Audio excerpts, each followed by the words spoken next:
नमस्कार। आज मैं आपसे बात करूंगा कान के पर्दे के छेद के बारे में और इसके इलाज में जो ऑपरेशन किया जाता है उससे संबंधित कुछ जानकारी। तो कान के पर्दे का जो छेद होता है इससे दो तरह की प्रॉब्लम आती है। पहला कान बहना और दूसरा कम सुनाई देना।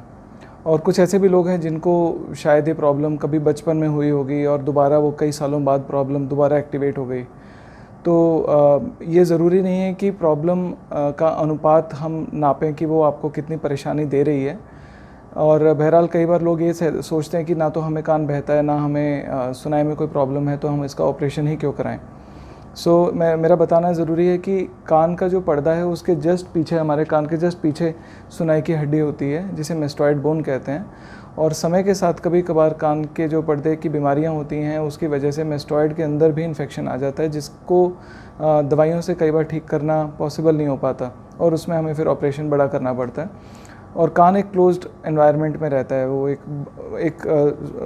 उसका जो परिवेश है वो एकदम सीमित है, वो बाहर के एनवायरनमेंट के लिए खुला नहीं है।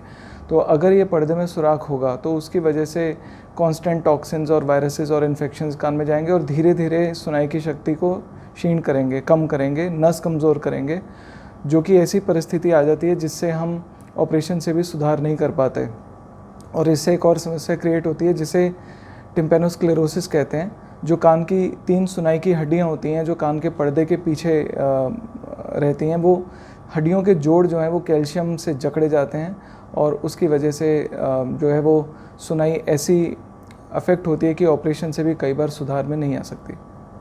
तो इसलिए एक बार कान के पर्दे में अगर कभी छेद हो जाता है तो जब डॉक्टर आपको सलाह देते हैं कि इसे ऑपरेशन से उपचार कर लेना चाहिए, तो फिर मेरा मत ये है कि हाँ, उसमें हमें बहुत ज़्यादा देर करने की ज़रूरत नहीं है, क्योंकि यह अनिवार्यता है, करना ही पड़ेगा।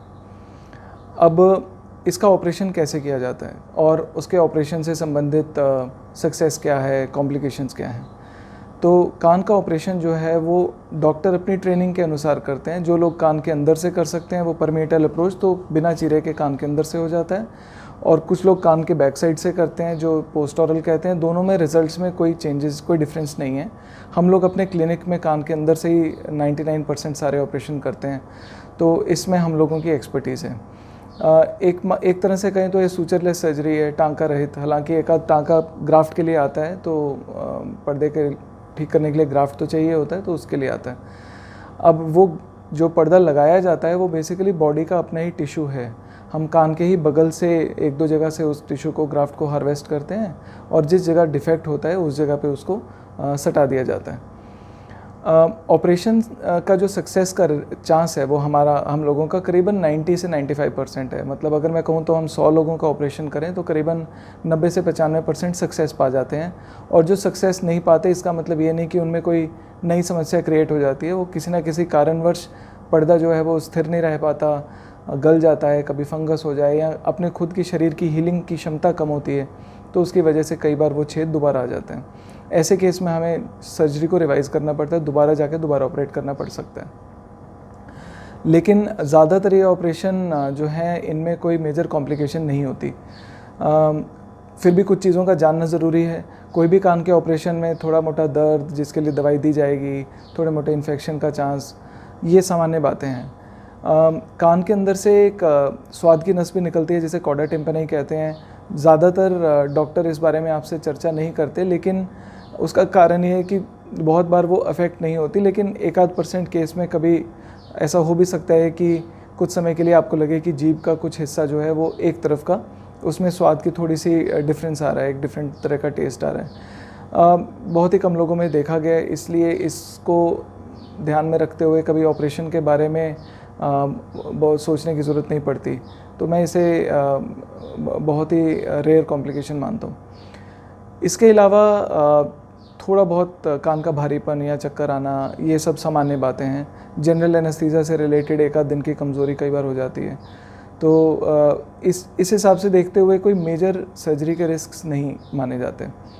तो हमारा जनरली सुझाव ये रहता है कि जिनका कान बहता है उनका हम उपचार करके कान सुखा दें और जब सूखे तो उचित तरीके से उसको ऑपरेट कर दें। उम्मीद करता हूँ आपको जानकारी जो है वो सहायक रही होगी और मैं एक अगले वीडियो में आपसे ऑपरेशन के बाद, कान के पर्दे के ऑपरेशन के बाद बरतने वाली सावधानियाँ जो होती हैं उस बारे में चर्चा करूँगा। जाते जाते एक और चीज़ के बारे में बता दूं कि मैंने जो आपसे बातें कही हैं ये कान के पर्दे के छेद के बारे में हैं, जो कि डायग्नोसिस डॉक्टर बताएगा आपको। कई बार कान बहता है किसी और कारण से, जैसे कान में हड्डी गल रही है या कोई और समस्या है, तो उनके बारे में ये डिस्कशन नहीं हो रही है, ये पर्दे के छेद के बारे में थी। जिसे टिम्पैनिक मेम्ब्रेन परफोरेशन कहते हैं, safe chronic suppurative otitis media या सेफ CSOM भी कहते हैं। ध्यान रखिए और उम्मीद करता हूँ कि आप इस जानकारी से लाभान्वित होंगे। नमस्कार।